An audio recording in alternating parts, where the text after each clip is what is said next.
திராவிட இயக்கங்களில் பயணிக்கக்கூடிய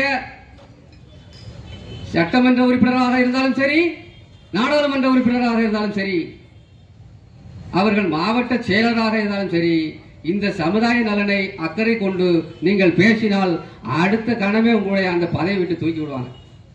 இதுதான் நடக்குது. அவர்களுக்கு நீங்கள் அடிமையாகத்தான் இருக்க வேண்டும். அந்த நிலையில் தான் நாம் என்ன சொல்லுகிறோம்?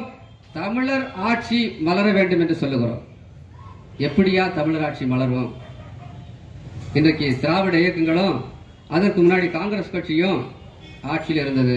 திராவிட கட்சிகளை கிட்டத்தட்ட 70 ஆண்டுகள் ஆச்சு, அகற்றவே முடியல.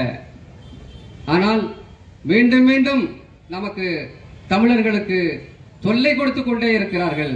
சாதிய மோதல்களை உருவாக்குவதே இவர்கள் தான். அதை நாம் வரலாற்று பூர்வமாக புரிந்து கொண்டால் மட்டும்தான் இந்த விஷயத்தை நாம் புரிந்து கொள்ள முடியும். சாதி பிரச்சனைகளை தூண்டிவிட்டே இவர்கள் ஆட்சியை நடத்திக் கொண்டிருக்கிறார்கள். எப்படி தமிழ் மன்னர்களை இவர்கள் வீழ்த்தி தமிழர் ஆட்சியை முறியடித்து தமிழ் மன்னர்களை தோற்கடித்து இவர்கள் பாளையப்பட்டுகளாக இந்த சாதிய உள் முரண்பாடுகளை வைத்து ஆட்சி அதிகாரத்துக்கு வந்தார்களோ, அதே நிலையத்தான் இந்த திராவிட கட்சிகள் இந்த ஆட்சியிலும் பயன்படுத்திக் கொண்டிருக்கிறார்கள். இதை புரிந்து கொண்டும் அந்த கட்சியிலே நாம் பயணித்து இந்த மக்களுக்கு மீண்டும் மீண்டும் துரோகத்தை இழைத்துக் கொண்டிருந்த இந்த வேலையை இவர்கள் தொடர்ச்சியாக செய்து கொண்டிருக்கிறார்கள் நம்மவர்களே. ஆகவே நாம் சொல்லக்கூடிய வார்த்தை என்னவென்று சொன்னால், திராவிட கட்சிகளை விட்டு தமிழர்களே வெளியேற வேண்டும். திராவிட கட்சிகளை விட்டு தமிழர்கள் வெளியேறினால் மட்டும்தான் தமிழர்களுக்கு உண்மையான ஆட்சி அதிகாரத்தை நாம் கொடுக்க முடியும்.